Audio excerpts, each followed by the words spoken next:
Sharks, सोचिए आज अमावस की रात है और बाहर गहरा काला अंधेरा छाया हुआ है। आप अपने बिस्तर में बैठे हुए हो और बाहर कुत्तों की भौंकने की आवाज आती है और आप डर कर अपने कंबल में छुप जाते हो। और रात के 3 बज रहे हैं और आपके क्लॉक के पीछे से चिड़िया निकल के आवाज कर रही है। आप सो नहीं पा रहे हो क्योंकि आपको लगी है डरावनी जानलेवा भूत। डरा के पैसे लेगा। डरिए मत शार्क्स, हम आपका नामो निशान नहीं, हम आपके हंगर क्रेविंग्स को मिटाने आए हैं विथ ईटवर्स। नमस्ते शार्क्स, मेरा नाम है पुलकित। मेरा नाम है हर्ष। और मेरा नाम है आदर्श और हम 3 स्कूल फ्रेंड्स कोलकाता से आए हैं। ईटवर्स एक कोलकाता का मल्टी ब्रांड क्लाउड किचन है जहां हमारे यूनिवर्स में 8 सुपर हीरो ब्रांड्स हैं जो आपके हर एक हंगर का क्रेविंग्स मिटाते हैं। जैसे सैंटा डिलीवर्स एक मल्टी क्विजीन ब्रांड है जिसमें हम नॉन टर्नओवर और देसी चाइनीज जैसे प्रोडक्ट सर्व करते हैं। मतलब आपकी party order needs are sorted. The biryani Inc में आपको मिलेगी कोलकाता की रियल आलू बिरयानी। और बंगाल में आलू के बगैर तो बिरयानी अधूरी है। हैंड क्राफ्टेड गोरमे बर्गर्स मिलेंगे आपको बर्गर इन लॉ में। एशियन फ्लेयर में आपको मिलेगा best of pan oriental and south Asian cuisine. क्योंकि देसी के साथ विदेशी भी तो खाना जरूरी है। हमने अपनी जर्नी की शुरुआत मिडनाइट फूड डिलीवरी के साथ की थी, लेकिन आज दिन हो या रात हम कस्टमर्स तक पहुंचते हैं राउंड द क्लॉक।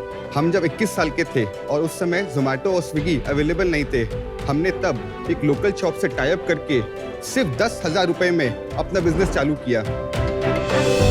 हम 100 रुपए के दाल को 150 में खुद डिलीवर करते और आज हमारे पास 6 किचन है, एक बेस किचन है एंड हमने अब तक 20 लाख से ज्यादा ऑर्डर्स केटर कर चुके हैं। हमारे प्रोडक्ट्स आप ऑनलाइन ऑर्डर कर सकते हो through Swiggy and Zomato. Sharks, हम चाहते हैं कि हम ईटवर्स के यूनिवर्स को पूरे इंडिया पे लेके जा सके और इंडिया का नंबर 1 फूड ब्रांड इसे बना चुके। हमारा आस्क है आपसे 1 crore for 1% equity. We are Eatwars, the galaxy of food गैज़म्स।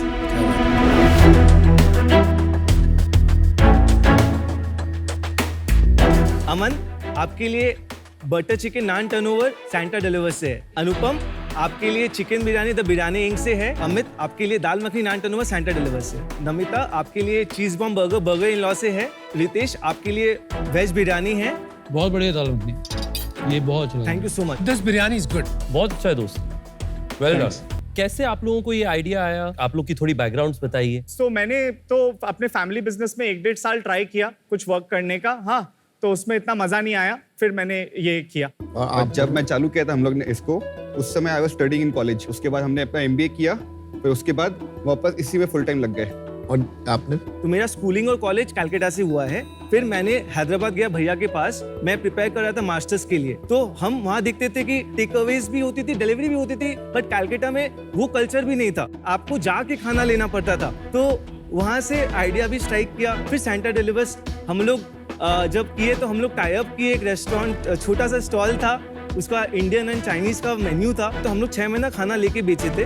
फिर हमने अपना किचन बनाया था और हम लोग तीनों मारवाड़ी थे, तो हमें हर्ष का एक घर एक्स्ट्रा था, तो हम उनके घर से स्टार्ट किए थे। तो हमारे को परमिशन मिला था सिर्फ वेज बनाने का। तो हम लोग का ये होता था कि हम लोग के पास ऑर्डर आता था चिकन बिरयानी का और एक दाल मखनी का, तो हमें बिरयानी लेने जाना पड़ता था वो स्टॉल से और हमें दाल मखनी बनाना पड़ता था और हमें वैसे डिलीवर किया है। उनके लिए हम लोग स्विगी जोमेटो थे उस समय। कौन से साल में था ये? ये 2014 दिसंबर में हम लोग स्टार्ट किए थे। तो अभी आप लोग को 9 साल हो गया है। 9 साल हो गया। तो आपका आइडिया था ये मेरा आइडिया था। तो फिर ईटवर्स कैसे आया? 2017 में मल्टी ब्रांड क्लाउड किचन का एक मोमेंट आया, लाइट बल्ब जैसे मोमेंट हिट किया। जैसे हम लोग बोल रहे थे कि बर्गर सेल करते हैं, हाँ, तो हर्ष में मेरे को बोल रहे हैं कि बर्गर का ऐसे QSR करने का ऐसा टाइप का कुछ सोचते हैं। हाँ, हम लोगों ने बोला यार बर्गर का QSR क्यों? बर्गर तो मतलब हम लोग किचन से बेच सकते हैं। हाँ, तो फिर हम लोगों ने बर्गर इन लॉ को ऐड किया शेफ को कहीं से ढूंढा, कुछ रेसिपीज ली। तो आप multi brand cloud kitchen company है आज के हाँ, दिन में। Multi brand cloud kitchen company हूँ मैं। Primarily in Kolkata. Primarily in Kolkata with a small presence in Siliguri. और अभी आप नॉनवेज बनाते हो? हाँ, सब कुछ बनाते हैं। सब बापूजी और मम्मी के कब है? कुछ को नहीं कहे, बोले कुछ ठीक को है, नहीं कहे। पिस्सा 80 तो ठीक है। आपकी सेल्स थोड़ा बता दीजिए कितना हो रहा है? तो अभी इस साल हम लोग अक्टूबर तक 10.7 CR कर चुके हैं। हम लास्ट ईयर किए थे 13.1 CR। इस साल क्या प्रोजेक्शन है आपके पूरे साल का? 20 to 21 CR। प्रॉफिट? EBITDA हम लोग 6% सोच रहे हैं कि लास्ट ईयर 6% हो गया? Last year 1%। 1% मतलब Yes. ब्रेक इवन था। लास्ट मंथ क्या रेवेन्यू किया आपने? लास्ट मंथ 1.72 CR किए। एंड उसमें प्रॉफिट कितना था? 6% हम लोग का EBITDA था। अगर आप जोमेटो स्विगी पे भी बेच रहे होगे, करेक्ट? तो उनका आप लोग क्या साइजेबल शेयर हो या 1.5 to 1.7% मार्केट शेयर हम लोग अभी उनका मार्केट प्लेस में है। हम लोग सिटी अकाउंट्स में 5th 6th रैंक करते हैं। अच्छा? और सेकंड, अगर मैं चाहूँ आज की डेट में तो मैं क्लाउड किचन तो आज रातों रात खोल सकता हूँ और उसमें आपकी तरह 10 ब्रांड बना सकता हूँ। There is nothing. अपने 9 साल लगाए या 1 साल लगाए कोई फर्क ज्यादा नहीं पड़ेगा, राइट? एक साथ अगर आप सारा ब्रांड्स करते हो तो बर्न बहुत करना पड़ता है। जैसे हमारा जर्नी में हम एक साल में नया ब्रांड किए, वो उसको प्रॉफिटेबल बनाए, फिर हम किए, पर परफॉर्म किया। आपको एक इसमें नए लोग आए हैं ना जो क्लाउड किचन फंडेड लोग आए, जैसे ईट फिट हो गया और रेबल फूड्स हो गए, ये बर्न कर रहे हैं Right. बट ग्रो भी तो अच्छा खासा कर रहे हैं ये लोग। करेक्ट, बट हमें ग्रो करना सस्टेनेबल होके।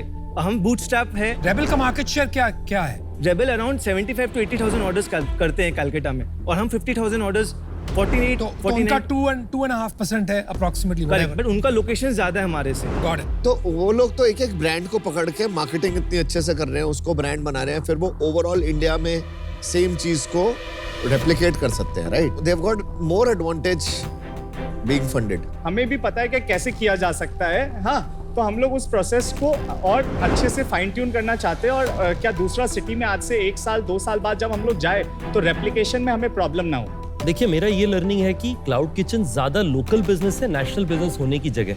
जी, तो यहाँ पे आपका यूनिक एडवांटेज ही ये है कि आपने एक जगह में अपने आप को कंसंट्रेट किया हुआ है। जैसे ही आप मल्टी लोकेशन में जाएंगे तो आपका एंटरप्रेन्योरियल स्केल करना मुश्किल। वो कम हो जाए। जैसे अगर आप बिरयानी लोगे तो हर रीजन में अलग-अलग टेस्ट होता है, एकदम राइट? मानता हूं। And you have to cater to that. There are some things, जैसे पिज्जा होता है, Yeah. वहां पे शायद आप नेशनल ब्रांड पिज्जा में नेशनल ब्रांड बन सकते हैं। तो दैट बात डिपेंड्स ऑन द सही category. so we are in the process of discovering and figuring out our best model, जिसको हम लोग आगे लेके जाना चाहेंगे। जैसे अगर आज हमारे पास 8 ब्रांड है, हाँ, कल को हम लोग 2 कैटेगरी इसमें और बढ़ाएंगे, तो उसमें से जो 2-3 category will be a hassle, will be a friction in scaling up, we will avoid that and we will go ahead with what is making us good money. हमें पता है कलकत्ता में भी और पेनिट्रेशन हमारा बाकी है। कलकत्ता मार्केट अगर 1600-1700 करोड़ की है तो हम आराम से 5% market share in coming years ले सकते हैं। मतलब 80 करोड़ का धंधा बन सकते हो, 80-85 करोड़ का। यस, 30-40 किचन खोल सकते हैं कलकत्ता में। 15-17 is a good number for और कलकत्ता। पर किचन कितना सेल्स कर सकते हो आप मैक्सिमम? 50 lakhs मेरे को लगता है कर सकते हैं। आपकी कोई भी किचन कर रही है 50 लाख का 10 साल से काम कर सेक्टर रही 5 कर रही है। जैसे मैं आपको बताता हूँ, मैं मॉप फूड में इन्वेस्टर हूँ। लास्ट ईयर मैंने मॉप Yes, फूड में yes. डाला था पैसा। तो ये 7-8% का बिट्टा बिजनेस है, जितना मुझे डिटेल में समझ में आया उनके साथ Yeah. बैठ के।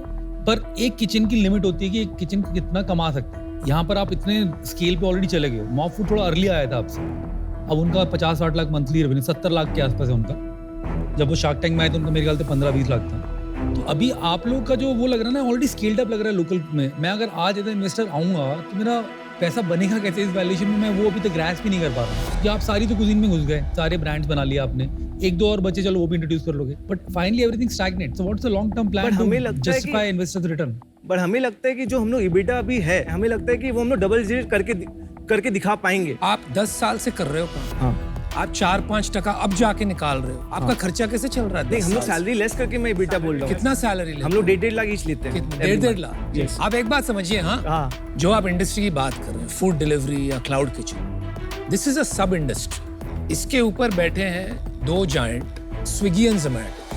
तो वो गेटकीपर्स हैं ये इंडस्ट्री। मतलब आपका जो मार्जिन है 2 चीजों से ही बनेगा। या तो ये दोनों आपको बनाने दे, और ये क्यों करेंगे यार, खैरात का काम थोड़ी कर रहे हैं।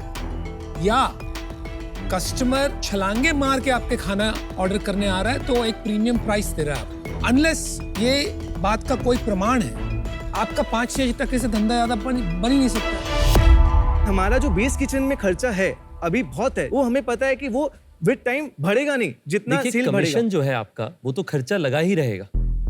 क्या आपने कभी अपना खुद का फ्रंट एंड आउटलेट बनाने की संभावना सोची है QSR के अंदर, क्योंकि QSR भी आजकल देश में बहुत तेजी से बढ़ रहा है। अभी तक उसमें ऐसा कोई डिसीजन नहीं लिया गया है, और एक फ्रंट एंड में ब्रांड चलाना और एक बैक एंड में बहुत ब्रांड अलग चलाने बात में है, वो बहुत बात तो अंतर ठीक है। है। लेकिन तो पुल वो लेकिन डेड ब्रांड में भी पुल उसी से बनता है। Otherwise you are dependent on one algorithm. आप लोगों को लगता है कि आप लोग लेट हो गए थोड़ा फंडिंग उठाने में? मेरे को लगता है कोई चीज के लिए लेट नहीं होता है, हम लोग कभी भी डिस्टर्ब कर सकते हैं और नंबर 1 बन सकते हैं। आप लोग तो पहले आके डोमिनेट कर सकते थे अगर आप चाहते। अमन, कोरोना आ गया था 2020 में और हमारा ऑलरेडी 7 किचन हो गया था 2019 में। फिर हम सारे शर्ट किए, सिर्फ 3 रखे। वो टाइम बहुत टफ था जब हम लोग का रेवेन्यू 25% में आ गया था, और वो टाइम पीरियड जो हम लोग पार किए ना, तो फिर हमें लगा कि बॉस हम कुछ भी कर सकते हैं। अगर मेरा 100 लोग का टीम था उस समय, वो लोग बोले सर आप लोग चलाओ, मैं आप लोग के साथ हूँ, तो मेरे को लगा कि हम बिजनेस नहीं, हम कुछ क्रिएट किए हैं। बहुत अच्छी बात है। बट जो ये अमित की बात है कि अब आप 1 करोड़ रुपए ले रहे हो आप, और 100 करोड़ की वैल्यूएशन, जी, क्या करोगे इससे? मतलब वो आज से मैं सहमत हूँ कि बढ़ नहीं सकता। ये मैं मानता हूँ कि ये 1 करोड़ बहुत ज्यादा इनफ नहीं है, पर हम लोग 1 करोड़ से बेस किचन को और अच्छा बनाना चाहते हैं और R&D करके अपना बेस्ट मॉडल इससे बाहर निकालना चाहते हैं जो इजीली रेप्लिकेबल है। फॉर एग्जांपल, क्या अगर हम दिल्ली के पास एक किचन खोले तो वो 4 सिटीज को केटर कर सकता है, दिल्ली, चंडीगढ़, लखनऊ, जयपुर। तो एक कॉमर्सरी का बहुत मैक्सिमम यूटिलाइजेशन लेकिन हुआ जा दिल्ली सकता वाले है। ऐसे ही बैठे हुए हैं, वो थोड़ी घुसने देंगे आपको। It's not easy bro. आपने अपने जगह कर लिया, Right. 10 साल से लगे हुए हो, Right. इसलिए आपने एक स्केल प्राप्त कर लिया, हाँ. And yet you are at 1.7% of market share. आप जब नए रीजन में जाओगे, that is a different level of risk, not just execution, लेकिन टेस्ट, Yeah. कंपटीशन। आप थोड़े से लॉस्ट हो यार। आपका जो धंधा जो कोलकाता में चल रहा है, जी, मुझे लगता है आप कहीं इसको 30-40 करोड़ तक स्केल कर सकते हो, और उसके बियॉन्ड नए ज्योग्राफी में जाना बहुत बहुत बड़ा रिस्क है। और अभी तक वो बात नहीं दिख रही है। 9 साल में आप नहीं गए तो अभी जाना 1 करोड़ के साथ, it's suicide, and that's the reason I am out. All the best. इतनी क्लैरिटी नहीं आ रही है आपके विजन में कि आप कैसे स्केल करेंगे और इन्वेस्टर को एग्जिट देंगे। So all the best, but मैं आपके साथ जुड़ नहीं पाऊंगी, सो आई एम आउट। मेरे को ना इस बिजनेस में इंटरेस्ट बहुत है ना। मॉफ फूड में डाला है, अच्छा पैसा ग्रो किया, मतलब पर वो राइट वैल्यूएशन पे मैंने एंट्री करी थी। मेरा यहाँ पर इशू ही नहीं था कि तुम लोग बिजनेस कर पाओगे नहीं कर पाओगे। आई एम प्रीटी श्योर ये प्रॉफिटेबल बिजनेस बनता है, बट मैं कितना नेगोशिएट करूँगा, कहाँ तक लेके जाऊँगा, जो मैं मैथ भी करता हूँ तो बहुत ही पीछे हो। इस वैल्यूएशन पे आप जिस पे रेस करने जा रहे हो, मुझे नहीं लगता कि मैं उसके लिए अलाइंड हूँ। मैं आज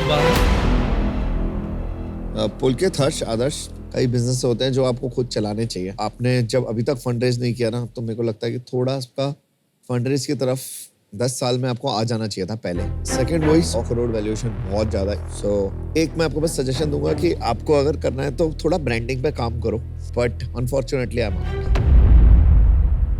अगर आप ये कहते कि अभी मुझे कलकत्ता, सिलीगुड़ी, वेस्ट बंगाल के इन एंड अराउंड में मैं सबसे डोमिनेंट बिजनेस बनना चाहता हूँ, उसके लिए मैं काफी इंटरेस्टेड था। पर मुझे लगता है कि अभी आप थोड़ा वो सोच रहे हैं कि मैं नेशनल मॉडल बनाऊं या ना बनाऊं। एक बार आपको डिसाइड कर ले। अगर आपको लगता है वो रीजनल बिजनेस आपका इंटरेस्ट है, तो उस पर मैं बिल्कुल सपोर्टिव रहूंगा हमारे एक्सपीरियंसेस के बाद। उस कारण से मैं आउट हूं। बट आप लोगों ने बहुत ही अमेजिंग बिजनेस बनाया है। Many best wishes for that. Thank you. All the best guys. यहाँ पर इन्वेस्टमेंट नहीं मिली, इसका मतलब ये नहीं कि धंधा अच्छा नहीं। धंधा आपने अच्छा बनाया, प्रॉफिटेबल चला रहे हो, इसको स्केल करो। जरूरी नहीं कि हर चीज में इन्वेस्टमेंट हो। All the best. खूब बात। थैंक्स।